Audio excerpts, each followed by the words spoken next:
Level playing field तो नहीं है, लेकिन हासिल तो करनी है ना।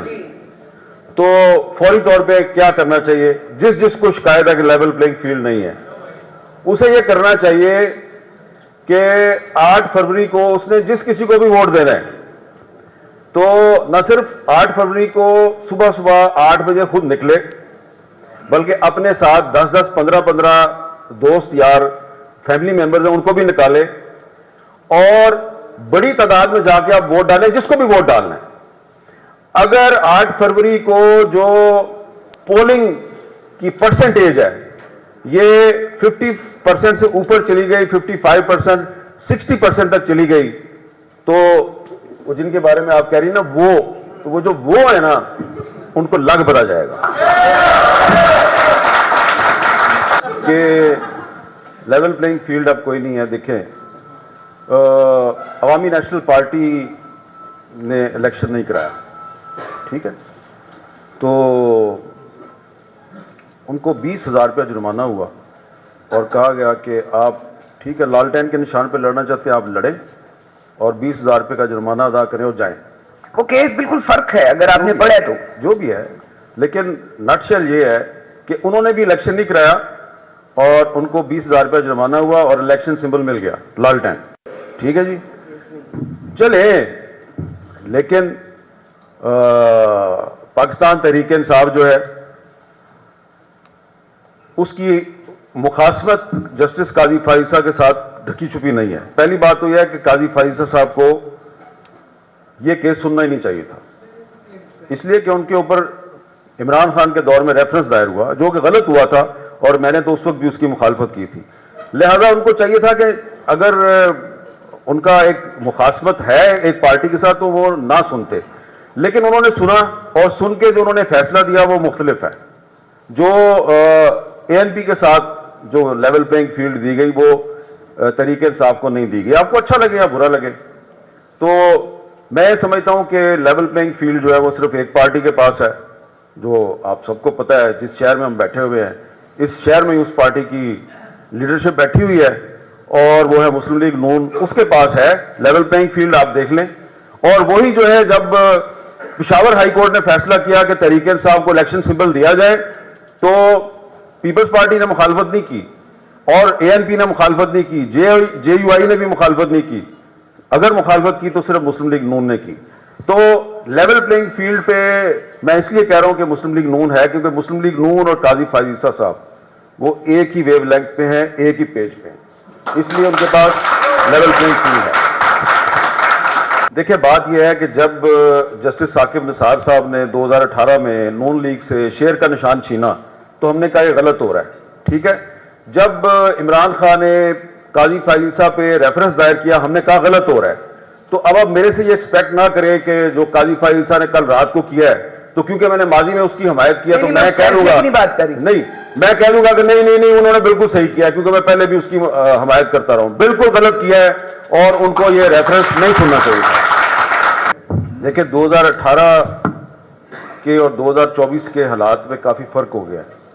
सबसे बड़ा फर्क यह है कि 2018 में जब जो कुछ भी हो रहा था तो उसके खिलाफ एक तो पब्लिक में इतनी अवेयरनेस नहीं थी और हमें अवाम में जब जाते थे तो इतनी मुज़ाहमत नजर नहीं आती थी। अभी अवेयरनेस बहुत ज़्यादा है और ख़ास तौर पे पहले तो सॉरी टू से सिर्फ हमें बलोचिस्तान में और खैबर पख्तूनख्वा में, सिंध में नजर आती थी, अब हमें काफ़ी पंजाब में भी नजर आ रही है। तो ये जो पंजाब में एक अवेयरनेस आहिस्ता आहिस्ता पैदा हो रही है कि यहाँ पे भी अब लोग कहते हैं कि आइन और कानून की बालादस्ती होनी चाहिए। यहाँ पे भी बहुत से स्टूडेंट्स को और इंटेलेक्चुअल्स को पता चल गया कि आइन पाकिस्तान में एक आर्टिकल 244 भी है जो कहता है कि फौज को सियासत में मुदाखलत नहीं करनी चाहिए। जब हम कहते थे आर्टिकल 244 पे अमल दरामद होना चाहिए तो कहते थे ये तो गद्दार है, ठीक है। तो ये जो अवेयरनेस आई है ये एक उम्मीद की किरण है। और दूसरी बात यह है कि अभी तक हमारी सारी डिस्कशन जो है वो दाखिली सियासत के हवाले से, डोमेस्टिक पॉलिटिक्स के हवाले से है। हम ये नहीं देख रहे कि पाकिस्तान में इस वक्त जो कुछ हो रहा है इसके पीछे इंटरनेशनल जो प्लेयर्स हैं उनके क्या क्या मुफादात हैं और उनका क्या किरदार है।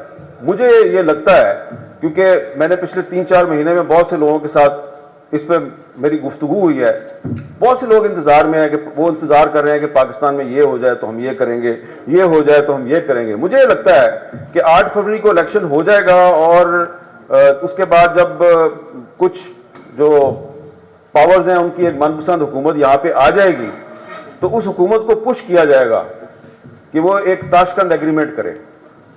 याद है ना ताशकंद एग्रीमेंट जो जनरल यूब खान के जवाल का बायस बना था।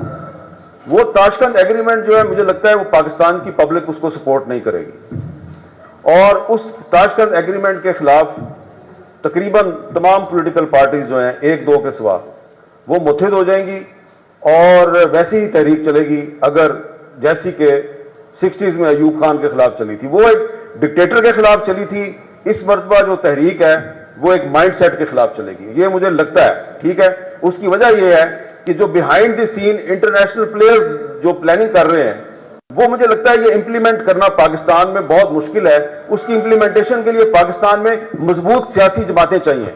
सियासी जमातें इतनी मजबूत है नहीं है, तो जो सियासी जमातें जो हैं वो अपना सब कुछ दांव पे लगा के सिर्फ पावर हासिल करने के चक्कर में पड़ी हुई हैं। मेरा ख्याल है अपने पांव पे वो कुल्हाड़ी मारने जा रही हैं और आपको 6 महीने के अंदर अंदर 8 अगस्त 2024 तक पता चल जाएगा कि ये इन्होंने बहुत ही बड़ा ब्लंडर मारा है। देखिए, जो लोग बलूचिस्तान से आए हैं, पहली तो बात यह है कि जब वो इस्लामाबाद पहुंचे, औरतें और बच्चे, वहां उनके साथ बहुत बुरा सलूक हुआ और वो सलूक जो है वो इतना बुरा था कि और अंधेरा था तो वो आप लोगों तक सही तरह पहुंचा नहीं है कि क्या, वो बस आपको यही पता है जो मेरे साथ हो रहा था। लेकिन जो खवातीन के साथ हुआ, बलोच खवातीन इतनी दूर से उम्मीद लेके आई थी इस्लामाबाद, उनकी उम्मीद पर लाठीचार्ज किया, उस पर गंदा पानी बरसाया गया, उनको पकड़ के जेल में बंद कर दिया गया। फिर जब हाई कोर्ट ने कहा इनको छोड़ दें तो हाई कोर्ट में कहा अच्छा जी छोड़ दिया, लेकिन नहीं छोड़ा। फिर आपने उनको डिपोर्ट करने की कोशिश की। आप डिपोर्ट किसको करते हैं? इलीगल इमिग्रेंट्स को। तो मुझे ये कहते हुए बड़ा अफसोस होता है कि इस्लामाबाद की पुलिस ने जिसके कहने पे भी उनको उस दिन डिपोर्ट करने की कोशिश की, उसने दरअसल बलोचों को यह पैगाम दिया कि बलोचिस्तान एक अलग मुल्क है और आपने अगर इस्लामाबाद आना है तो आपको आईजी इस्लामाबाद से वीजा लेके आना चाहिए, क्योंकि आईजी इस्लामाबाद जो है वो उस वक्त हाकिम शहर बना हुआ था। तो बहुत गलत मैसेज गया है और उसके बहुत बुरे असरात मुरतब हुए हैं। लेकिन एक पॉजिटिव उसका एस्पेक्ट ये है कि फिर जब उन्होंने वहां पे अपना एक कैंप लगा लिया तो उसके बाद जो लोकल पॉपुलेशन है पिंडी की, इस्लामाबाद की, आसपास के शहरों से लोग खैबर पख्तूनख्वा से वो उनके पास आना शुरू हो गए। उन्होंने उनके साथ बातचीत शुरू की, उनकी मदद करने की कोशिश की। तो उससे उनको एक मैसेज ये मिला कि जो स्टेट के कुछ इदारे हैं वो तो हमसे नफरत करते हैं, वो तो हमें पाकिस्तानी नहीं समझते, लेकिन जो आम पाकिस्तानी है जो पंजाब में रहता है, जो खैबर पख्तूनख्वा में रहता है या फेडरल कैपिटल में रहता है, वो हमें अपना भाई और हमें अपनी बहन समझता है। तो लेकिन जो नेगेटिव असरात है वो ज्यादा हैं। उसकी वजह यह है कि मैंने बहुत सी जो बूढ़ी खवातीन हैं जिनको उर्दू भी नहीं बोलनी आती, मैंने उनसे बड़ी तफसीली बात की है। वो उनके दिल टूट गए हैं। और एक बात मैं और यहाँ पे, क्योंकि खवातीन ज्यादा हैं, मैं आपको ये बताना चाहता हूँ कि ये कोई बात आपको नहीं बताएगा, इस वक्त बलूचिस्तान का जो मर्द है वो इतना रेडिकलाइज नहीं है। उसका कोई ना कोई इंटरेस्ट है, इकोनॉमिक इंटरेस्ट है, कोई सरकारी नौकर है, कोई बिजनेस करता है, वो कंप्रोमाइज कर लेते हैं। बलूचिस्तान की जो औरत है वो बहुत रेडिकलाइज हो गई है, उसके अंदर इतनी नफरत डेवलप हो गई है कि उस नफरत को अब कूल डाउन करने में कम से कम 10 साल चाहिए। जुबान पे नहीं लाएंगे वो, लेकिन वो बहुत नफरत करते हैं। इतनी नफरत है कि मैं जब बांग्लादेश में जाता हूं तो वहां पे मुझे इतनी नफरत पाकिस्तान के खिलाफ नहीं नजर आती। तो इसलिए ये लाहौर शहर जो है, ये लाहौर शहर को आप कहते हैं ये पाकिस्तान का दिल है। तो ये जो पाकिस्तान का दिल है, इसमें कुछ दर्द उन लोगों के लिए भी उठना चाहिए, क्योंकि अगर आपके दिल में उनके लिए दर्द नहीं उठेगा तो फिर वो जो कहते हैं वो आपको पता है वो क्या है, फिर वो कर गुजरेंगे।